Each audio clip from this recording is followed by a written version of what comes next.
जी दोस्तों नमस्कार, मैं सौरभ आपका स्वागत करता हूं वाईफाई क्विज गुरुकुल के अपने इस यूट्यूब चैनल पे। इस अंक में हम लोग 18 दिसंबर के जो करंट अफेयर्स सीरीज जो स्टार्ट हुआ ना, इसको हम लोग कंप्लीट करेंगे। ये जो है ना वाईफाई क्विज है, तो इसमें आज के जो करंट अफेयर्स हैं वो लगभग 50 करंट अफेयर्स को संग्रह किया गया, एक भी छूटा नहीं है, सबको क्वेश्चन फॉर्मेट में ला दिए हैं। तो आप इसे कंटिन्यू देखिए। अब जब आपको देखने के बाद वाकई वीडियो अच्छा लगे, वीडियो को लाइक करिए, चैनल को सब्सक्राइब दोस्तों के साथ शेयर करिए, ताकि हम आपके लिए बेस्ट कंटेंट हमेशा उपलब्ध कराएं हैं। जल्द ही जी के सीरीज भी लाएंगे। तो क्वेश्चन है, FIFA player of the year 2025, ये 2025 का अवार्ड किसे मिला? FIFA player of the year का ये मिला था ओस्माने डेम्बेले को मिला था। किसको मिला था? ओस्माने डेम्बेले। तो ऑप्शन नंबर बी हो जाएगा ओस्माने डेम्बेले। ओस्माने डेम्बेले को men's player of the year बैलन डीओर दिया गया। अगला है FIFA women's player of the year 2025 किसे दिया गया? Women's player of the year की अगर हम लोग बात करें ना, तो वो था एटेना बोनमाती को दिया गया। किसे दिया गया? एटेना बोनमाती को दिया गया। वीमेंस प्लेयर मतलब किसके ओर से दिया गया? बैलन डीओर के से दिया गया। ई FIFA best coach men's of the year 2025 का अवार्ड किसे मिला था? वह मिला था, किसको मिला था? तो वह मिला था आपका फीफा बेस्ट कोच आपका मेंस है तो लुइस एनरिक को मिला था। किसको? लुइस एनरिक को यह दिया गया था बेस्ट कोच। और उसके बाद बेस्ट अगर वीमेंस कोच की हम लोग बात करते हैं ना, तो यह किसको दिया गया था? सरीना बिगमैन को दिया गया था। वीमेन को बिगमैन को दिया गया, सरीना बिगमैन। फीफा गोलकीपर मेंस 2025 का अवार्ड की अगर बात करें तो यह किसे दिया गया था? तो यह मुख्य रूप से जो दिया गया था जियान लुगई डॉनरुम्मा को दिया गया था। किसको? जियान लुगई डॉनरुम्मा को। FIFA goalkeeper women's of the year, जितने प्रश्न है सबको संग्रहित कर लिया गया है। 10 मिनट के वीडियो में आपका ये करंट अफेयर्स आज का कंप्लीट हो जाता है और प्लेलिस्ट में कंटिन्यू दिया गया। जल्दी हम लोग वीकली और मंथली करंट अफेयर सेक्शन लाएंगे, जो आपके लिए काफी उपयोगी होगा। तो इसमें जो आंसर हो जाएगा कौन?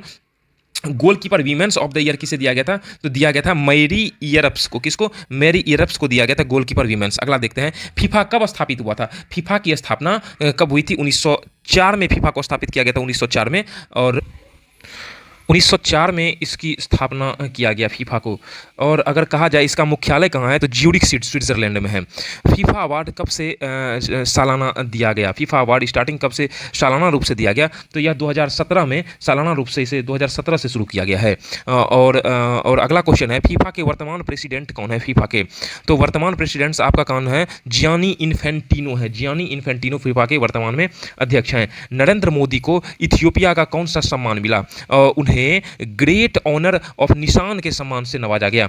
इथियोपिया की यह इथियोपिया का सबसे बड़ा सम्मान होता है। मोदी को यह सम्मान कब दिया गया? तो मोदी साहब को 15 से 18 दिसंबर 2025 को उनको यह सम्मान दिया गया। उस समय वे वहां के यात्रा दौरे पर थे। यह सम्मान किस उद्देश्य से दिया गया? यह सम्मान उनके व्यापार, रक्षा और मित्रता में भागीदारी को लेकर के उनको यह सम्मान दिया गया। अगर इथियोपिया की हम बात करें तो इथियोपिया की राजधानी कहाँ है? आदिस अबाबा है। एग्जाम के दृष्टिकोण से काफ़ी महत्वपूर्ण है, यह पूछा जा सकता है। मोदी विश्व नेता के रूप में पहले हैं, किस प्रकार से पहले हैं? मतलब जो विश्व नेता के रूप में मोदी जी पहले हैं जिन्हें अफ्रीकी सम्मान पाने वाले वे पहले हैं। एक्सरसाइज एकता का 8वां संस्करण अगर की बात करें, एकता का 8वां संस्करण एकता का 8वां एक्सरसाइज कहाँ किया गया?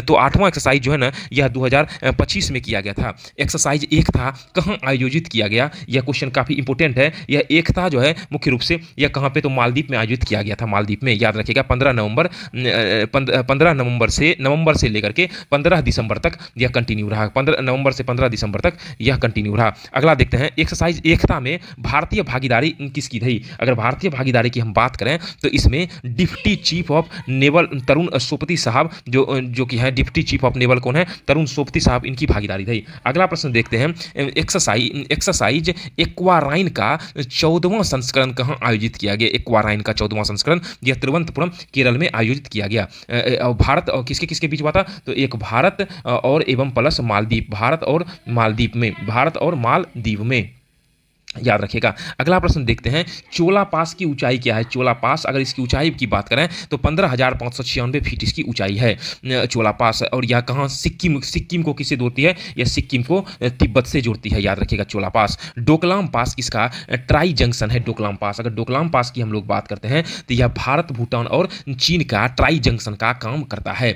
चोला और डोकलाम पास जो है ना, कब पर्यटकों के लिए खुले? तो चोला और डोकलाम पास 15 जनवरी 2025 से पर्यटकों के लिए इसे खोल दिया गया।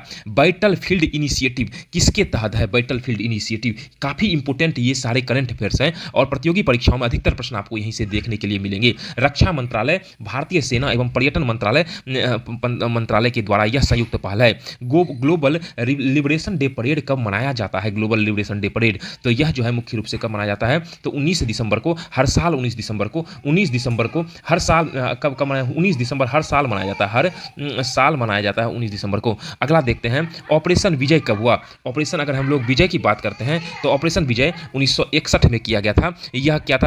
ऑपरेशन विजय किसका है? 17 से लेकर के 19 दिसंबर 1961 को पुर्तगाली शासन मुक्ति के उपलक्ष्य में यह मनाया जाता है। गोवा कब राज्य बना? अगर हम लोग गोवा राज्य की बात करते हैं तो 1987 में गोवा भारत का राज्य बना। केवल संविधान संशोधन तो 56वें संविधान संशोधन के तहत ऐसा संभव हो पाया। भारत का पहला वाइल्ड लाइफ सेफ रोड कहाँ है? वाइल्ड लाइफ सेफ रोड की बात करें तो मध्य प्रदेश में। कहाँ पे? NH-45 में मध्य प्रदेश में है। यह लगभग कितना है? तो यह जो है ना मुख्य रूप से 12 किलोमीटर यह लंबा है। अगला देखते हैं, वाइल्ड लाइफ सेफ रोड किस रिजर्व के पास है? तो वाइल्ड लाइफ सेफ रोड की बात करें वीरांगना दुर्गावती टाइगर रिजर्व के पास यह है।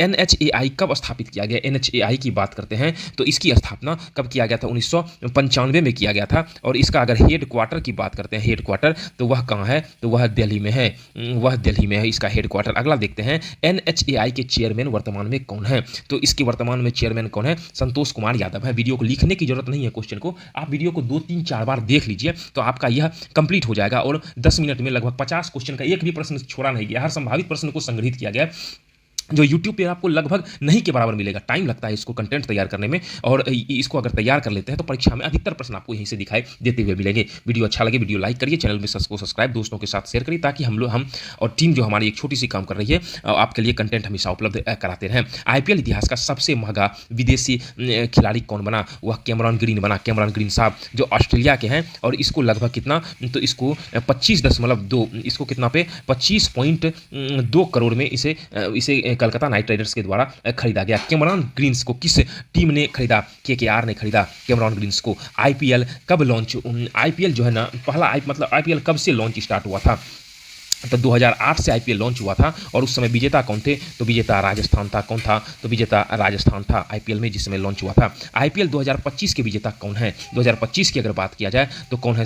RCB रॉयल चैलेंजर बेंगलोर है वर्तमान में। टोंगा का नया प्रधानमंत्री कौन हुआ? टोंगा का नया प्रधानमंत्री फताफेई फकाफुआ, ये टोंगा के नए प्रधानमंत्री बने। और ये कौन सा है? सबसे युवा PM है, सबसे युवा PM है। टोंगा की राजधानी कहाँ है? तो टोंगा की राजधानी कहाँ पे है? तो टोंगा की राजधानी नुकु अलोफा है। टोंगा की राजधानी नुकु अलोफा है। टोंगा का क्षेत्रफल कितना है? तो अगर इनकी क्षेत्रफल की बात करें तो 778 वर्ग किलोमीटर टोंगा का क्षेत्रफल है। क्वेश्चन चूंकि टोंगा या करंट अफेयर्स का चीज़ है तो आपको वर्ल्ड ज्योग्राफी में यहीं से क्वेश्चन पिक करते हुए दिखाई देते हैं। वर्ल्ड ज्योग्राफी सेक्शन वाले में SBI का नया मैनेजिंग डायरेक्टर किसे बनाया गया? SBI का तो रवि रंजन को SBI का नया मैनेजिंग डायरेक्टर बनाया गया। रवि रंजन और चार MD में से एक थे, मैनेजिंग डायरेक्टर में से एक थे। SBI की स्थापना कब किया गया? यह क्वेश्चन आ सकता है। तो SBI की स्थापना 1 जुलाई 1955 में इसकी स्थापना किया गया। और SBI का मुख्यालय वर्तमान में कहाँ है? SBI का मुख्यालय कहाँ है? तो SBI का मुख्यालय मुंबई में है। SBI का मूल नाम क्या है? जितने सारे क्वेश्चंस बन सकते हैं सारे क्वेश्चंस को पिक कर लिया गया है, सारे क्वेश्चंस की पॉसिबिलिटी को पिक कर इसे तैयार किया गया है। Imperial bank of India imperial bank of India का 1921 में विलय कर दिया गया था, जिसमें bank of Calcutta, bank of Bombay और बैंक ऑफ मद्रास, इन तीनों बैंकों को मिला करके SBI बनाया गया था। एशिया का सबसे बड़ा GCC कहाँ स्थापित किया गया है? यह सबसे बड़ा जो है ना, ये एक प्रकार का आपका जो है सेंटर है, ग्लोबल कैपेबिलिटी सेंटर जो है ना GCC। एशिया का सबसे बड़ा ग्लोबल कैपेबिलिटी सेंटर जो है ना GCC कहाँ बनाया गया है? तो यह बनाया गया है मुंबई में।